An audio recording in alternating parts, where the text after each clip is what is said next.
Hello and welcome again. I am Cecil Coker, presenting you with the Sober Talk session at Cecil Talk Hub. Brothers and sisters, before ever I start with this program, I'm strictly warning people.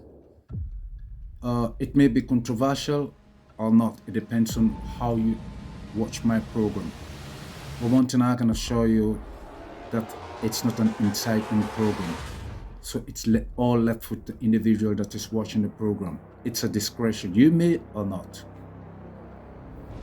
So we've heard what the sister said, about the CIA saying that, Latin America had always been a playing ground for the CIA, since then, back in the days of Monroe Treaty, there had been 34 coups. Then the other statement was saying about the other brother, the other speaker, Clayton Morrison, who was saying that the IMF is a tricky organization, and the IMF belongs to the United States of America. They always cause confusion in countries. They strongly a country's economy, and in the end, incite your people against you. Proxy war, and at the end, they take you off if they can't get you as your puppets. This is how, most of our good leaders, we've been losing most of our good leaders in Africa. To some of the broadcasts, that major platforms are given for the United States of America, and give your opinion and learn from this. Let's learn from this, The United States of America. I love the West. We Africans have been lied to for over a century. We've been taught a lot of things through Western indoctrination. States and the Soviet Union. It would not be a conventional war, with the two sides never directly fighting. Instead, it would be an ideological battle between communism and capitalism, the East versus the West, and the resulting struggle for ideological influence and pile nuclear weapons, with questions over how to use, control, and eliminate them becoming central to the conflict. From Stalin to Reagan, from the arms race to the Cuban Missile Crisis, from the Berlin Wall to Vietnam and Korea, this is the story of the Cold War.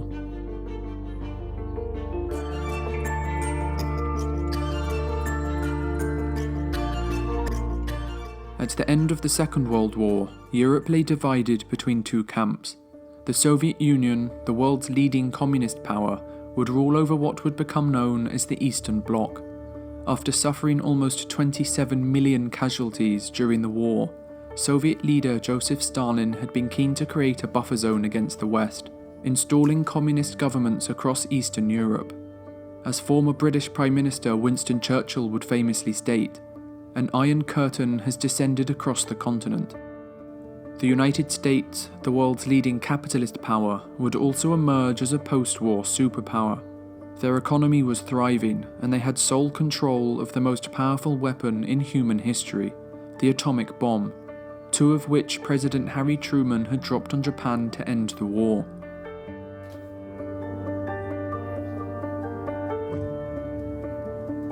Hostilities began when Stalin delayed the removal of Soviet troops from Iran and pressured Turkey into giving him control over the Turkish Straits. Wanting to stop Soviet expansionism, President Truman would announce the Truman Doctrine, sending military aid to Greece and Turkey. It was a policy aimed at containing the Soviet Union and would become the basis of American Cold War strategy for years to come. This policy was known as containment. Fearing the spread of communism in Europe, the United States would also introduce the Marshall Plan in April 1948. It was thought that by improving Europe's economies, communism would lose its appeal. It's not just about military realignment, it's also about diplomatic changes, about old allies drifting apart and new friendships popping up, like in Latin America. After the 1950s, it was basically a CIA playground. They carried out 34 coup attempts in 12 countries, 34. But this is 2023, and things have changed. Latin America is a lot more confident and assertive. Let me give you some examples. Russia's Foreign Minister Sergei Lavrov is currently touring Latin America. His first stop was Brazil. Their president, Lula da Silva, has a taste for foreign policy.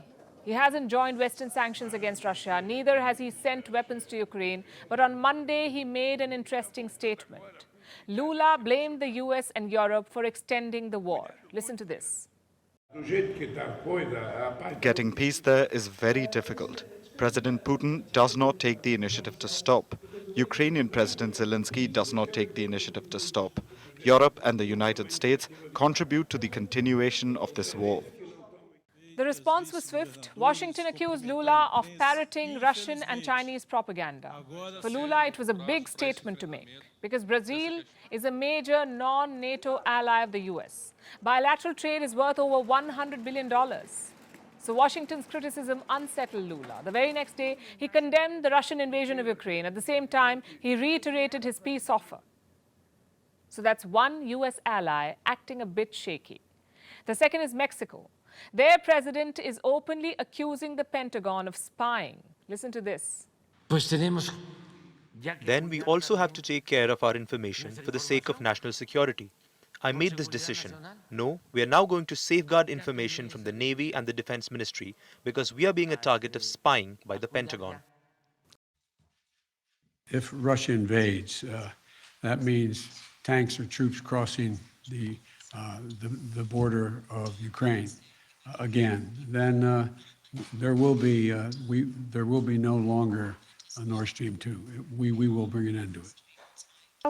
How will you do that exactly, since the project and control of the project is within Germany's control? We will. I promise you, we'll be able to do it. Worse here, as I explained. So what the hell? Who is the DCMA? Who are these people? Is this shady group, also pro-Ukrainian by chance? Absolutely they are. In fact, Citibank was on a panel. I mean, yes, all of these guys who want to profit massively from an infusion of capital inside of Ukraine, absolutely tied to this, right? I don't know that they're tied to crypto and FTX and all that stuff, but I'm telling you, anybody who's in a Western-aligned government right now absolutely is tied to this. And that's all you need to know right there. So who the hell are these guys, this shady group, the DCMA, that's now working with the IMF to govern all of our financial transactions? Turns out, according to their press release, they're a secretive group of, quote, sovereign states, central banks, commercial and retail banks, and other financial institutions. Is that sufficiently vague? Who gives its loans to, right? Right? Mm-hmm. I mean, think about how the IMF does this in Africa, right? Yes.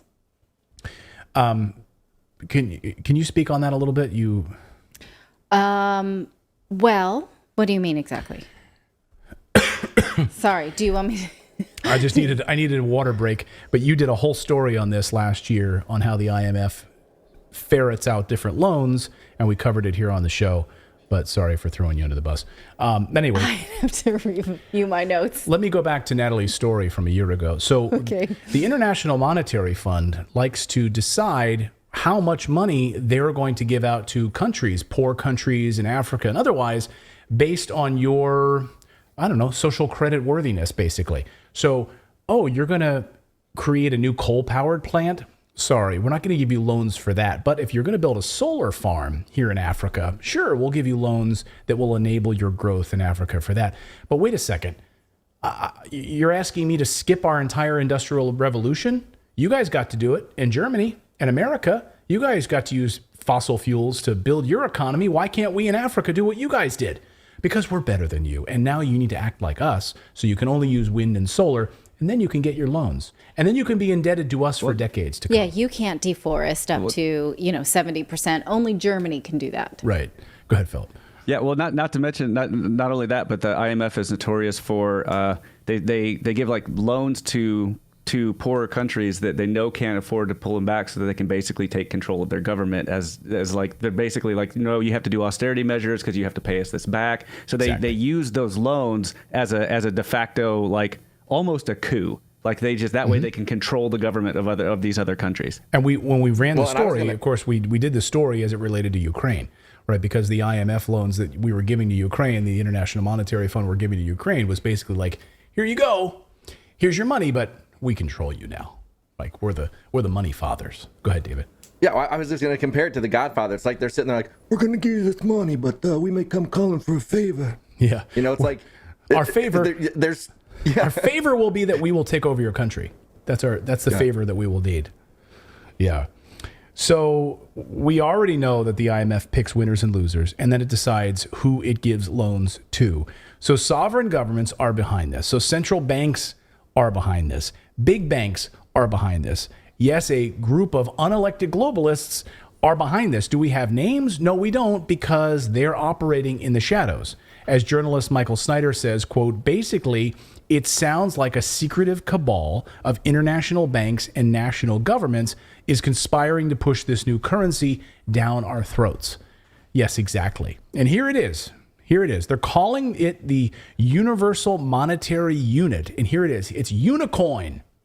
The former KGB agent, who has been in power since the year 2000, is beyond obsessed with his security and health, and he takes extra measures to tend to both. President Putin is always on guard against assassins in the shadows, and it's not just a thing of paranoia, especially when you think about the one time a US senator publicly called for anybody in Russia to take him out. And no, he did not mean to dinner. For somebody in Russia to take this guy out, you would be doing your country a great service and the world a great service. Looking at the man he is and all that he has done, it does not come as much of a shock that the Russian president's security detail is the best of the best at what they do. The first line of defense between Putin and any potential threats are his bodyguards, who call themselves his musketeers. The musketeers make up a special unit within Russia's Federal Protective Service, or the FSO for short. Not much is known about this elite squad, and the little that is known comes from a website called Beyond Russia. The information available states that the bodyguards are handpicked for qualities like operational psychology, extreme physical stamina, and of course, the ability to withstand the country's cold and not sweat in the heat of battle. Unarmed, the musketeers are very dangerous men, but that hardly matters, seeing as how they are equipped with Russian-made 9mm SR-1 Vector pistols with armor-piercing rounds. The squad also carries